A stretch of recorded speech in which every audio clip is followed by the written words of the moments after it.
sobre semiótica. Eu tenho estudado semiótica desde que pouco antes de entrar na graduação. A semiótica estuda a linguagem. Existem dois tipos fundamentais de linguagem. As linguagens são as linguagens verbais, expressas pelo som da minha voz e representadas às vezes pela escrita. Mas a representação escrita já não é verbal, ela é visual. Né? O verbal é exclusivamente o tipo de linguagem articulada pela possibilidade que a voz tem de produzir signos. Toda língua, para ser plenamente compreendida, precisa ter antes a descrição do seu sistema. Então eu posso dizer para vocês, todos vocês conhecem, a palavra K. Agora, a palavra imexível, hoje essa palavra está dicionarizada. Dicionarizada, está no dicionário. Mas nos anos 90 ela não estava no dicionário. Certo. X, T, V, Z. Essa palavra é impossível na língua portuguesa. Qual é o passo à frente que o Saussure dá em relação a todos os estudos de linguagem que se fazia até então? Ele diz, não é a história que explica a língua, é o seu sistema combinatório. Toda vez que a gente fala, qualquer um fala, ele é antes falado pelo sistema. A semiótica surge para fazer isso com as linguagens não verbais.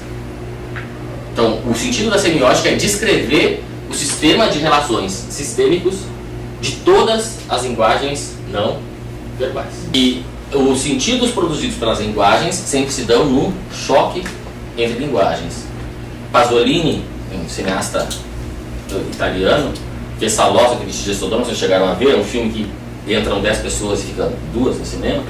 O Pasolini chamava atores para trabalhar nos seus filmes que ele encontrava na rua. Contava para ele, não era a atuação técnica do ator, mas era o corpo de um determinado personagem que vai se transformar, vai se traduzir em imagem cinematográfica. E o Pasolini dublava todos os seus atores. Porque ele dizia assim, o sentido que eu quero produzir, às vezes alguém tem um corpo cuja voz não ajuda para a produção daquele sentido. Então eu imagino, né, pega lá um cara fortão dessas coisas e coloca ele falando assim, com uma outra voz. Há um outro sentido aí produzido, porque o que é o cinema, senão a mistura, a inter-relação entre diferentes linguagens que têm a função, a ideia, a perspectiva de produzir sentido. O Augusto de Campos fez uma poesia que chama Pulsar, né? E nessa poesia que chama Pulsar, onde quer que você esteja, em Marte, em Londres, cada vez que aparece o O, ele coloca uma lua. Cada vez que aparece um E, ele coloca uma estrela. Então a gente consegue, lendo, com uns símbolos ali no meio. O que o Augusto de Campos queria mostrar? Que a poesia não é oral. Não é possível pensar em poesia concreta se não for visual. Mas a gente consegue retomar o oral, porque a gente conhece o sistema oral. Então onde aparece a lua, a gente coloca o O. E entende que é onde, que não é lua, LDO. Caetano Veloso resolveu cantar essa música. Como é que o Caetano Veloso poderia cantar estrela e lua numa poesia que não é para ser falada? Para provocar o Augusto de Campos, ele fez isso aqui, ó.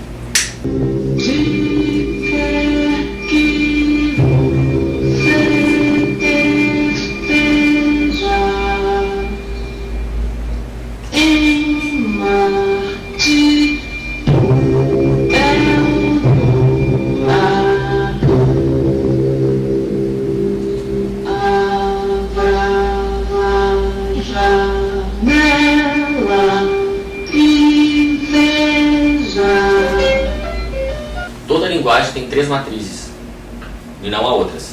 Ou ela é visual, ou ela é sonora, que envolve, por exemplo, essa possibilidade de traduzir uma estrela por um som, ou ela é, sim, verbal, que seria próprio da linguística.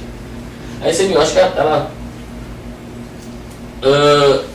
é a teoria que estuda os signos. O que é um signo?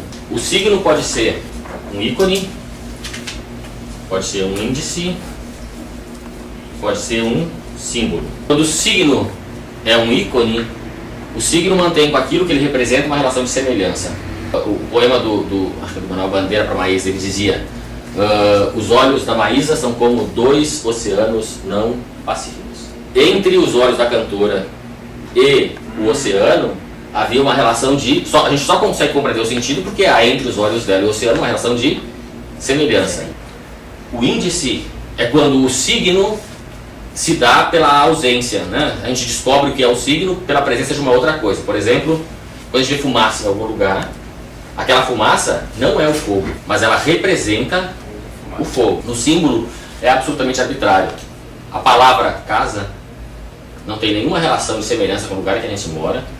Ela não tem nenhuma relação de contiguidade como tem a fumaça e o fogo, mas nós convencionamos que casa é casa. Por isso que as criancinhas lá, quando tem 5, 6 anos, nos olhos assim, por que mesa é mesa e mesa não é cachorro? Isso porque é uma convenção.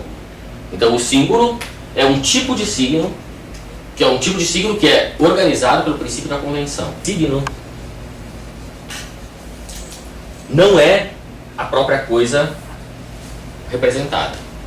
O signo representa alguma coisa para alguém sob determinado aspecto. Deus. A semiótica não interessa discutir se ele tem uma existência como aquela cadeira. A semiótica interessa discutir como ele existe como signo. E para crentes ou não, para ateus ou não,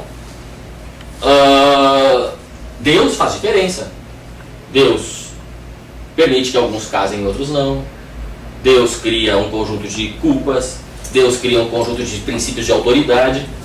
Mas todas as criações são da ordem desse Deus signo. Por isso que, do ponto de vista semiótico, o Edgar Morin diz que o dia que o último homem morrer, Deus morre junto. É o Lacan, a partir da leitura do Freud. Ele diz que a primeira violência que a gente sofre é a violência do nome próprio. Atribuir um nome a alguém é um jeito de dizer esse alguém já não é tudo, ele é esse nome. O princípio da identidade só serve como primeira violência no nome próprio e depois para te acharem.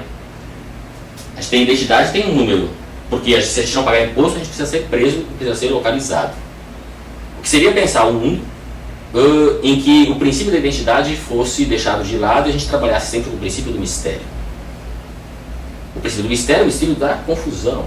O princípio do mistério é o princípio da... eu posso ser muitos. Eu posso ser várias coisas. Por que eu não posso sentir como uma cobra, uma jararaca, um boi? Essa frase, isso aqui não é um cachimbo. As pessoas dizem, pô, isso aqui é um cachimbo? Não, isso aqui não é um cachimbo. Isso aqui é um signo que representa, sob determinado aspecto, um cachimbo. E se eu tiver um cachimbo na mão aqui, eu também vou poder dizer, isso não é um cachimbo. Não é um cachimbo. Isso é um signo que representa o cachimbo.